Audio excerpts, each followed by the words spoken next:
آپ کو پتا ہوگا کہ اسحاق ڈار صاحب نے پہلے بھی کیا کہتے ہیں ڈالر کی مصنوعی قیمت کو ایک جگہ پہ فکس کر دیا تھا. ڈالر کو ایک سائڈ پہ اوپر نیچے لے جانے کے لیے انہوں نے مصنوعی طریقے سے ڈالر کو ایک جگہ پر فکس کر دیا تھا.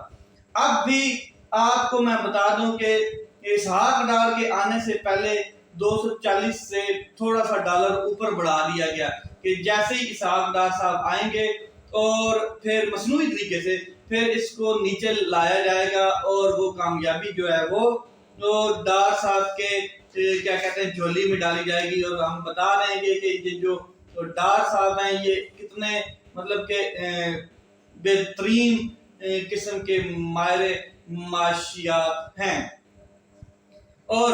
اسحاق ڈار صاحب کا پاکستان میں معیشت کے لیے بہت ہی نیک شگون ہے کیونکہ وہ جلدی وہ آئے ہیں اور ان کی وجہ سے ڈالر جو ہے وہ نیچے فوراً جمپ کر گیا ہے. آگے میں آپ کو بتا دوں کہ اسحاق ڈار صاحب جیسے ہی حکومت میں آتے ہیں تو ڈالر کو کم قیمت پر رکھنے کے لیے وہ ہمیشہ جو ہے نا مصنوعی طریقے استعمال کرتے رہتے ہیں. اور وہ مصنوعی طریقے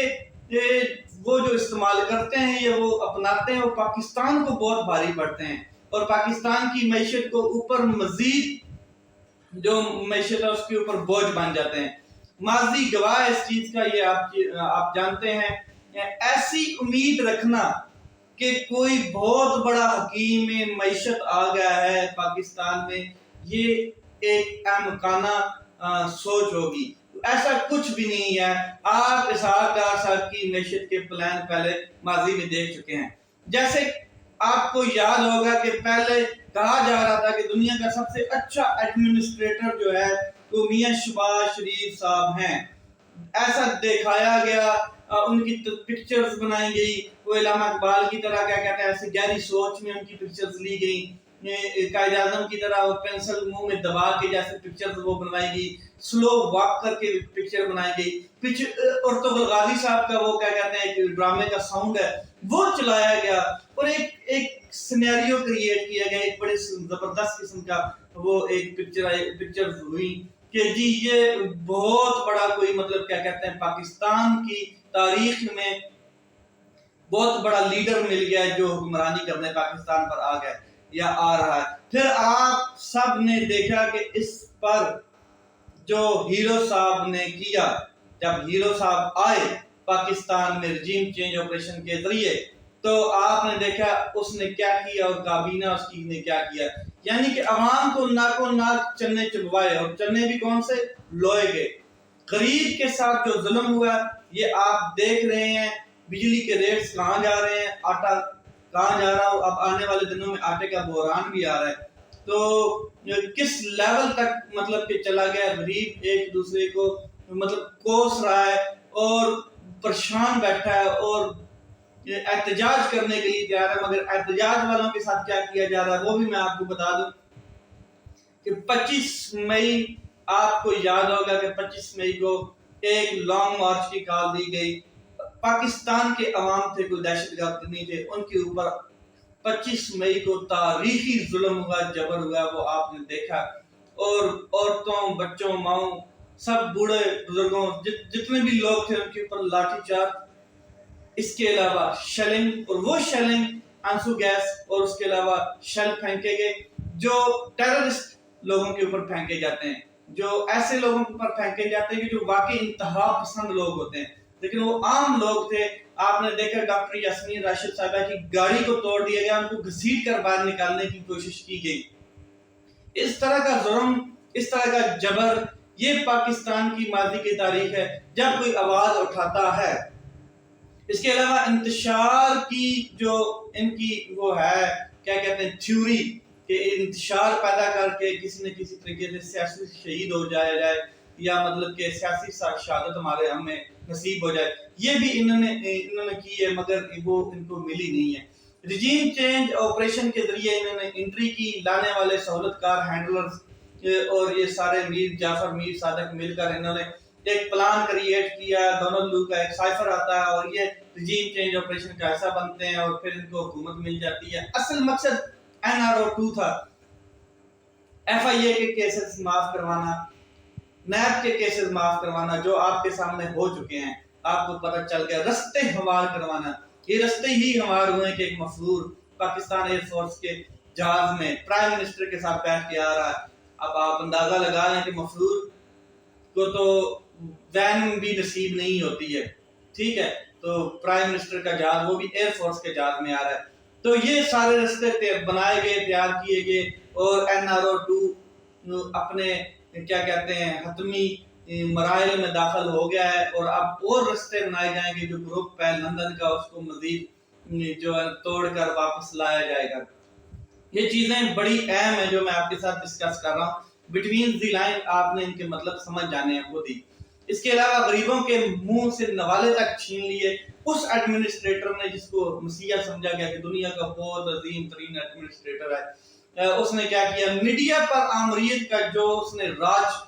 کھیلا ہے اور جو اس نے کارڈ کھیلے ہیں وہ بھی آپ کو پتا ہے۔ اس کے علاوہ احتجاج کرنے والے کو زبان بندی ہی نہیں کی بلکہ ان کی چھترول کی ہے، ان کو ایسا مارا ہے کہ آپ کے سامنے آئے کہ ان کے اوپر دہشت گردی کے پرچے تک بنائے گئے۔ اس کے علاوہ مقبول ترین لیڈر پر پرچہ دہشت گردی کا آتے ہی اس ایڈمنسٹریشن نے، اس انتظامیہ نے، اس بڑے پلر نے کیے اور دنیا میں تھو تھو کروائی، اور تھو تھو کیا کروائی، پھر خود اقوام متحدہ میں جا کے تھوک لگا دی۔ آپ نے دیکھا ہی کہ اقوام متحدہ جنرل اسمبلی سے خطاب کرتے ہوئے پرائم منسٹر صاحب کی باڈی لینگویج کیا تھی۔ یہ 22 کروڑ لوگوں کی نمائندگی کر رہا تھا پرائم منسٹر، اور اس نے کیسی باڈی لینگویج تھی، کیسے جھک کر، سر جھکا کر، سر نگوں ہو کر خطاب کر رہا تھا اور پھر تھوک لگا رہا تھا، وہ تو آپ نے پھر دیکھا ہی۔ اس کے علاوہ جو ان کو لانے والے سہولت کار تھے، جو ہینڈلر تھے، وہ خاموش بیٹھے ہیں، تماشا دیکھ رہے ہیں، تماشا دیکھنے میں مصروف عمل ہیں، عوام کو سیلاب کی چکی میں اور دھکیل کر اور بے یارو مددگار چھوڑ کر اور مہنگائی کی چکی میں پھینک کر خود انجوائے ہو رہا ہے، جی خود لندن میں انجوائے ہو رہا ہے۔ خود ایک دن کی تقریر تھی، آپ ایک دن پہلے چلے جاتے، لیکن نہیں، 2-3 ہفتے کا ٹور بہت ضروری ہوتا ہے۔ یہ ساری چیزیں، اور یہ وہ کیا کہتے ہیں جی ہم اچھے ایڈمنسٹریٹر ہیں۔ یہ وہی بات ہے کہ جو کار چلانے والا ہے اس کے ہاتھ میں ٹرک چلا دیا گیا ہے، ابھی اسے کار کا ایکسپیرینس ہے، اس کو ٹرک دے دو گے تو اس نے ٹرک کہیں نہ کہیں مارنا ہے، یا کتنے لوگ مار دینے ٹرک کے نیچے۔ یہ وہ سین ہوا کہ بہت اچھی کار چلاتا ہے جی، یہ بہت اچھا صوبے کا وزیر اعلیٰ تھا اور اس کو ہاتھ میں پکڑا دیا گیا پورا ملک۔ ایسا نہیں ہوتا ہے جی،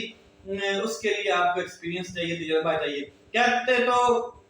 ہیں پھر پاکستان میں ڈیموکریسی ہے، جمہوریت ہے، کہتے ہیں وہ جیسے ایک کیا کہتے ہیں ابراہم لنکن صاحب جو ہیں ان کی کوٹیشن ہے کہ democracy is the government of the people, by the people, for the people, لیکن یہاں پہ میں کہوں گا کہ یہ بائی دی پیپل ہے، پیسوں کے ذریعے بائی کی جاتی ہے، یہ وہ ڈیموکریسی ہے۔ اور اس کے اوپر پھر پاکستان کے جمہور کے ساتھ جو کیا جاتا ہے وہ آپ کے سامنے ہے۔ ان کو لانے والے کیا سوچ کر لے کر آئے تھے، یہ مجھے اس بات کی ابھی تک نہیں سمجھ آئی۔ یہ ہے جی امپورٹر سرکار اور اس کے یہ ہیں کارنامے، سب کریڈٹ جو ہے جتنا بھی وہ امپورٹر سرکار کو نہیں جاتا ہے، بلکہ میں یہ کہوں گا کہ جو ان کے لانے والے تھے ان کو جاتا ہے، ان کا شکریہ۔ اب ایک شخص اور پاکستان کا وزیر اعظم بنا دیا گیا جو مفرور ہے، اندازہ لگا رہے ہیں، اللہ ہی حافظ ہے پاکستان کی عوام کا۔ آرمی چیف نے صحافیوں کو بلا کر اس کے بارے میں کہا تھا، اسحاق ڈار صاحب کے بارے میں، کہ معاشی ملک کی جو معاشی تباہی ہے اس کا جو مین کردار ہے وہ اسحاق ڈار صاحب ہیں۔ تو اندازہ لگا لیں کہ شروع میں یہ کیا چیزیں ہوتی نہیں، یہ تو پھر اب اس کو کیوں لایا گیا، یا یہ کوئی ڈیل کا نتیجہ ہے، یا شروع میں یہ کہا گیا تھا کہ ڈیل جو ہے وہ کے مطابق لندن گروپ جو ہے وہ پاکستان کی واپسی اس کے لیے ممکن نہیں ہے، مگر اب کیا آہستہ آہستہ وہ اپنے قدم جمانے شروع کر دیے لندن گروپ نے۔ تو یہ کیا کہ ڈیل میں کوئی ڈھیل دی جا رہی ہے یا کوئی گنجائش پیدا کی جا رہی ہے، کہا جا رہا ہے کہ اب جو مقتدر حلقے ہیں ان کو بھی اس بات کا علم ہو چکا ہے کہ عمران خان صاحب جو ہیں وہ 2/3 اکثریت کے ساتھ پاکستان کے وزیر اعظم بننے جا رہے ہیں، اور اس میں کوئی شک نہیں مستقبل میں۔ اسی وجہ سے یہ ان لوگوں کو ساتھ کمپرومائز کر رہے ہیں، وہ جو ڈیل انہوں نے کی تھی اس میں بھی کمپرومائز کر رہے ہیں اور گنجائش بنا رہے ہیں کہ وہ بھی آئیں آہستہ آہستہ پاکستان میں، تاکہ عمران خان صاحب کو کسی طریقے سے 2/3 اکثریت نہ ملے. لیکن ایسا ہو نہیں سکتا ہے کیونکہ پاکستان کی عوام جو ہے، پاکستان کا جمہور جو ہے، وہ اس ٹائم فلی چارجڈ ہے، لاوا پک چکا ہے اور وہ عمران خان صاحب کے ساتھ کھڑے ہیں. مزید خبروں کے لیے میرے ساتھ جڑے رہیے، جلدی میں آپ کے ساتھ دوبارہ اپنے ویڈیو میں شیئر کروں گا. اپنا خیال رکھیں، اپنے بھائی کے چینل کا خیال رکھیں. پاکستان زندہ باد.